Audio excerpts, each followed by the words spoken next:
He was the most powerful man in Chicago, a phantom architect who could erase entire families with a single phone call. But the one blueprint Roman Kovac couldn't draft was his own son's future. For 7 years, the boy had been dying, slowly fading from a genetic disease no doctor could cure. Or so Roman believed. The best specialists in Germany had called the condition terminal, given the boy 18 months to live 5 years ago. But then came a frigid January morning at a hospital waiting room, and the exhausted resident doctor named Dr. Sarah Mitchell. Risking her medical license by defying her superiors, she didn't prescribe more morphine. She pulled a crumpled research paper from her coffee-stained lab coat. What happened next didn't just save the boy's life. It exposed a pharmaceutical conspiracy that reached the highest levels of power and brought the crime lord to his knees before the one person he'd always dismissed. A woman in a $30,000 lab coat who made minimum resident salary. The February wind cut like glass through the streets of Chicago, turning the pre-dawn darkness into a frozen wasteland. Inside Northwestern Memorial Hospital's oncology wing, the air smelled of antiseptic, desperation, and the particular kind of exhaustion that comes from watching children die. Dr. Sarah Mitchell sat in the resident's lounge, her 6th cup of coffee growing cold in her trembling hands. She'd been on shift for 19 hours straight, covering for another resident who'd called in sick. Her navy scrubs were wrinkled, her dark blonde hair escaping its ponytail in exhausted wisps, and her hazel eyes burned with the kind of fatigue that sleep couldn't fix. She was reviewing charts when Dr. Philip Brennan, the chief of pediatric oncology, appeared in the doorway. The man was impeccably dressed in an expensive charcoal suit beneath his pristine white coat, more businessman than healer. His silver hair was perfectly styled. His shoes probably cost more than Sarah's monthly student loan payment. "Dr. Mitchell," Brennan said, his voice clipped and cold. "Room 847, Roman Kovac's son. The boy's pain levels are increasing. I want you to up the morphine drip to maximum therapeutic dose." Sarah's stomach dropped. Room 847. She knew the case. Ethan Kovac, 12 years old, diagnosed with Duchenne muscular dystrophy, a devastating genetic disorder that slowly destroys every muscle in the body. The medical file said he had maybe 6 months left. Every specialist who'd reviewed his case had said the same thing. Make him comfortable. There's nothing we can do. But Sarah had spent her breaks over the last 3 days reading everything she could find about Ethan's specific genetic mutation. And something wasn't adding up. "Dr. Brennan," Sarah said carefully, "I reviewed Ethan's latest labs. His creatine kinase levels are elevated, yes, but the progression pattern doesn't match typical Duchenne. And his genetic sequencing shows a variant that—" "I didn't ask for your research project," Brennan interrupted, his voice sharp. "I asked you to increase his pain medication. The boy is terminal. We're managing his comfort, not chasing miracles. But there's a clinical trial at Johns Hopkins, a gene therapy protocol specifically for his variant. The results are experimental and not FDA approved for his case." Brennan stepped closer, lowering his voice to a dangerous whisper.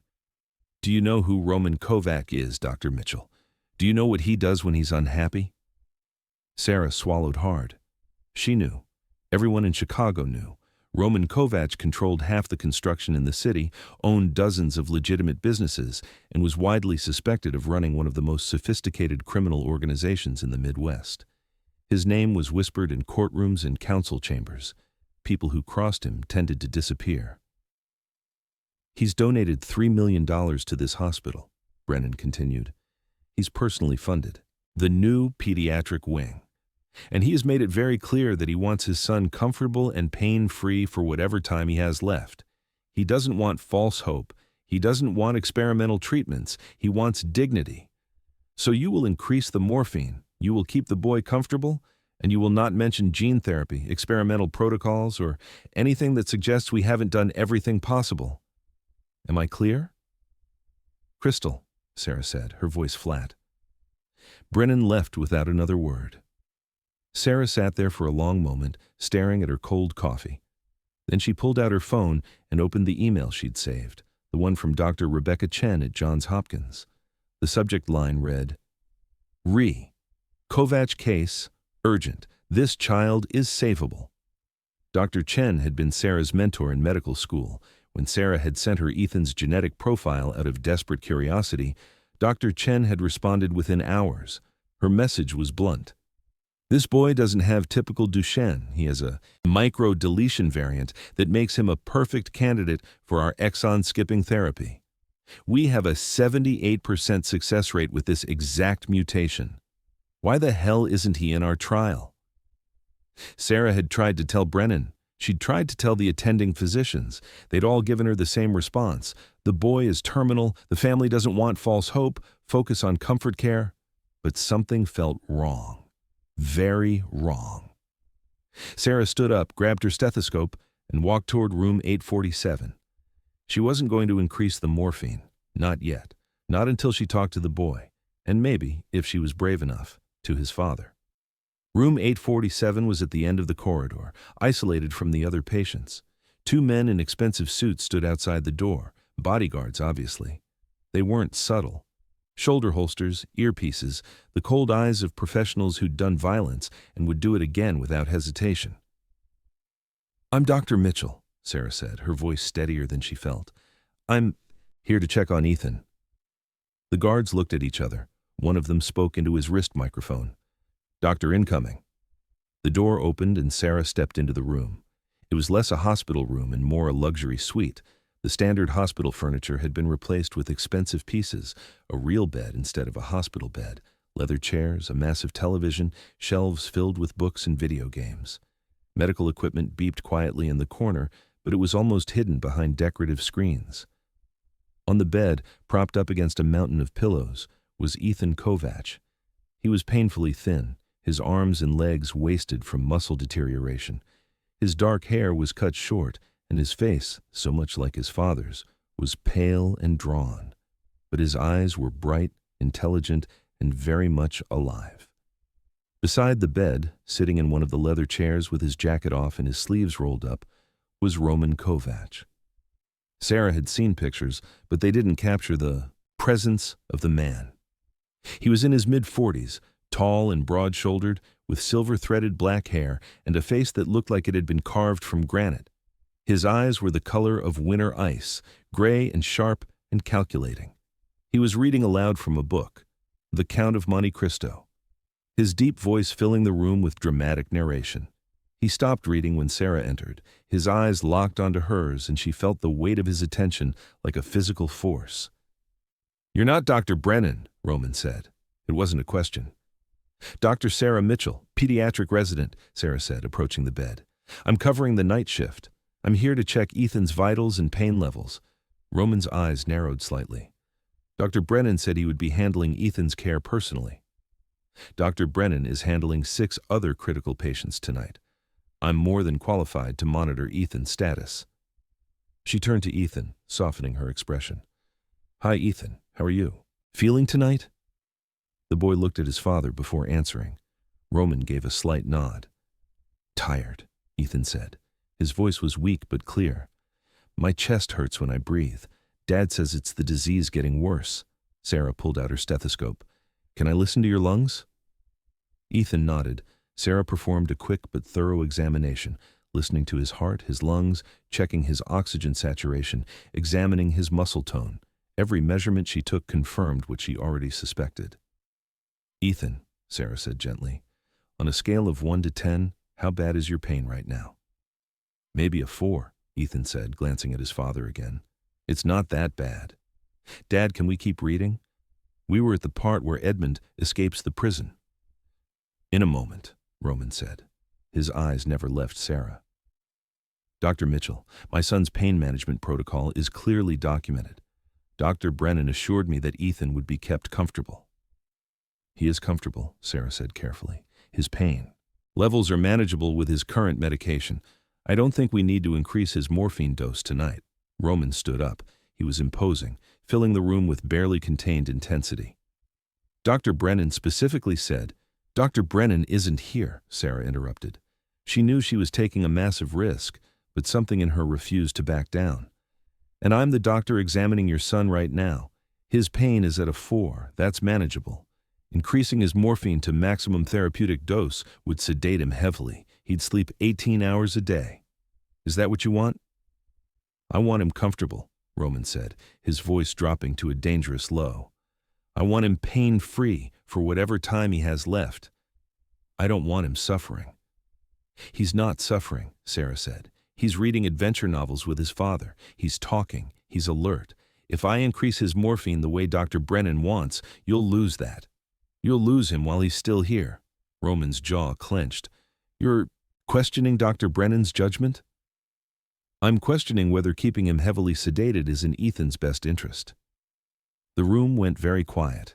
The only sound was the soft beeping of the monitors. Then Ethan spoke up. Dad, I don't want more medicine if it makes me sleep all the time. I want to finish the book with you. Roman looked at his son, and Sarah saw something crack in that granite facade. Pain. Raw, desperate pain. Okay, Roman said quietly. He turned back to Sarah. No increase tonight. But if his pain gets worse, I'll manage it appropriately, Sarah said. I promise. She was turning to leave when Ethan spoke again. Dr. Mitchell? The boy's voice was hesitant. Can I ask you something? Of course. Am I going to die soon? The question hung in the air like a grenade. Sarah looked at Roman, whose face had gone completely white. Sarah made a decision that would change everything. No, she said firmly. Not if I have anything to say about it. Roman's head snapped toward her. What? Sarah pulled out her phone and opened Dr. Chen's email. She handed it to Roman. Your son doesn't have typical Duchenne muscular dystrophy, Sarah said, her words tumbling out fast before she could lose her courage. He has a specific genetic variant, a microdeletion in exon 51. There's a gene therapy protocol at Johns Hopkins that has a 78% success rate with his exact mutation. It's not a cure, but it could stabilize his condition. It could give him years, maybe decades. Roman stared at the phone screen, his hands shaking slightly. What are you talking about? Every specialist we've seen said he's terminal, I know. But did any of them sequence his specific variant? Did any of them compare it to the latest research on exon-skipping therapy? I've spent $3 million on specialists, Roman said, his voice raw. The best doctors in the world. Looked at his diagnosis and assumed there was nothing they could do, Sarah interrupted. Because that's what they've been taught. Duchenne is a death sentence, except when it's not. When it's this specific variant, when the patient is young enough, when the therapy is started before the damage is too severe, there's hope. Roman looked at his son. Ethan was staring at Sarah with huge, desperate eyes. Why didn't Dr. Brennan tell me this? Roman asked. Sarah hesitated. This was where things got dangerous. I tried to tell him. He shut me down. He said you wanted comfort care, not experimental treatments. I never said that, Roman said quietly. I said I wanted the best possible care. I said if there was any chance, any hope at all, I'd pay whatever it cost. Then why? Sarah stopped, pieces clicking together in her mind. Dr. Brennan, he's been managing your son's care personally? For the last 2 years, he's the head of the department. He said... Roman's eyes went dark with sudden, terrible understanding.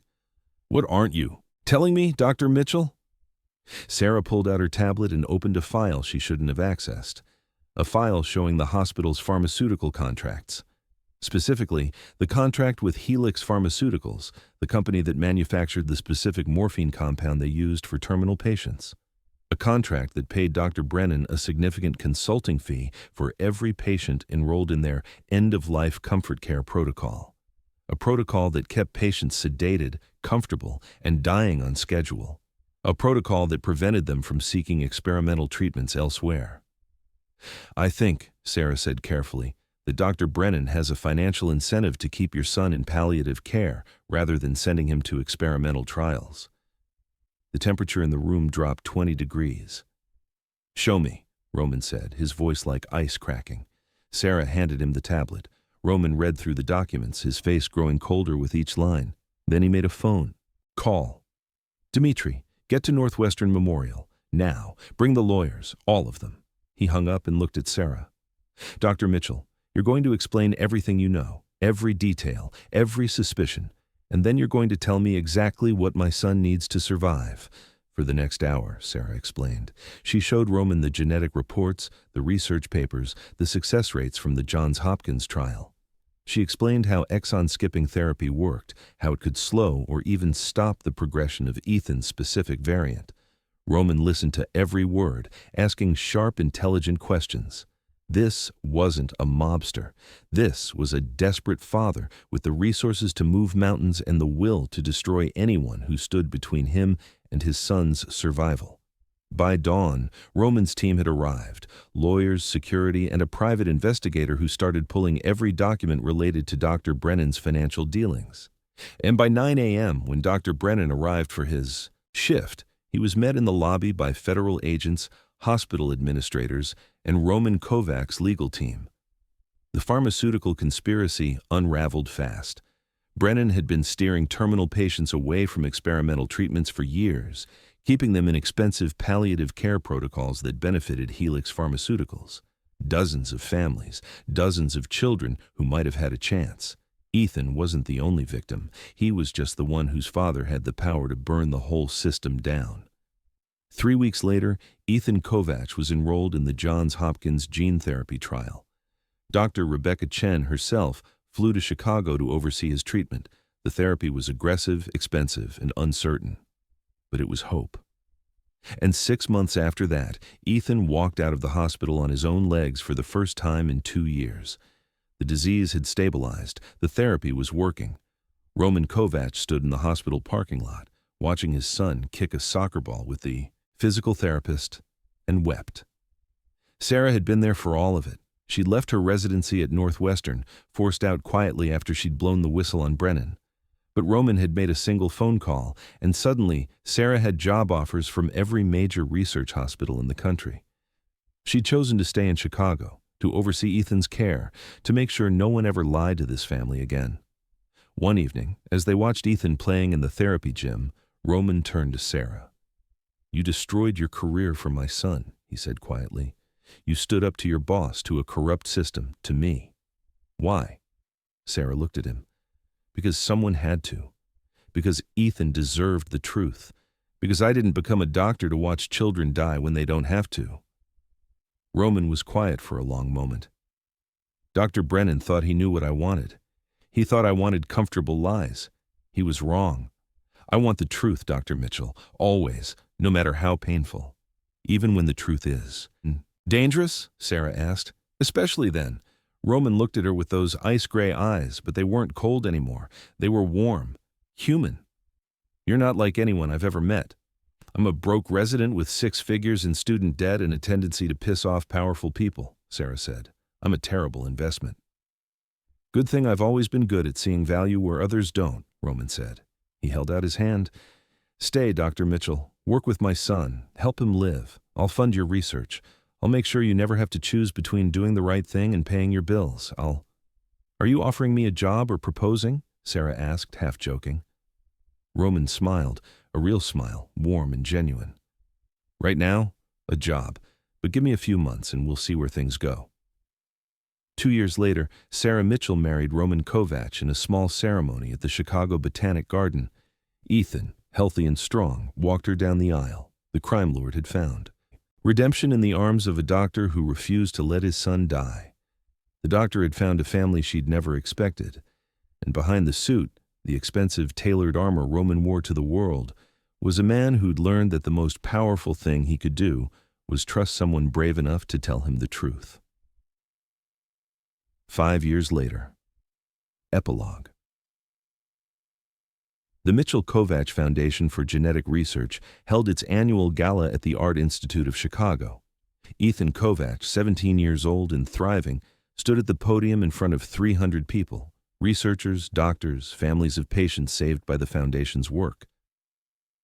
"When I was 12, Ethan said, his voice strong and clear, "I was told I was dying. Doctors said I had maybe 6 months. They were ready to make me comfortable and let me slip away. But one doctor, Dr. Sarah Mitchell, who's now Dr. Sarah Kovac, my stepmother, refused to accept that. She risked everything to tell my father the truth. I didn't have to. Die." The crowd was silent, every eye on the young man. Because of her courage, I'm standing here today. Because of her, our foundation has helped fund research that saved 43 children with my condition. Because one doctor refused to lie to a powerful man, 43 families still have their children. Ethan looked at Sarah and Roman, sitting in the front row. Roman had his arm around Sarah, and both of them were crying. This award isn't just for her medical expertise, Ethan continued. It's for her courage, for seeing a dying kid and saying, "Not on my watch," for standing up to corruption even when it cost her everything, for teaching my father that the real power isn't in the suit or the money or the influence. The real power is in telling the truth, even when it's terrifying. The crowd erupted in applause. After the ceremony, as they walked through the museum's gardens, Roman pulled Sarah close. "I thought I was powerful," he said quietly. "I thought I could control everything with money and influence and fear. But you taught me something more important. You taught me that real strength is standing in front of a crime lord and telling him his son doesn't have to die, even when you're terrified, even when you have everything to lose." "I was terrified," Sarah admitted. "I thought you might actually kill me that first night." "I thought about it," Roman said, smiling. "But then you showed me hope, and hope is more powerful than fear." Ethan ran up to them, breathless and laughing. "Dad, Dr. Chen wants to talk to you about funding the new trial. And Mom, there's a reporter from the Tribune who wants to interview you." "Mom," Sarah repeated softly, her eyes filling with tears. Ethan hugged her. "Yeah, Mom, deal with it." Roman watched his wife and son and felt something he never thought he'd feel: peace. Behind the suit was a man who'd almost lost everything that mattered. Behind the lab coat was a woman who'd risked everything to save a child. Together, they'd built something neither could have imagined: a family, a foundation, a future. And that is the incredible story of how an exhausted resident doctor and a crumpled research paper saved a dying boy and brought a crime lord to his knees.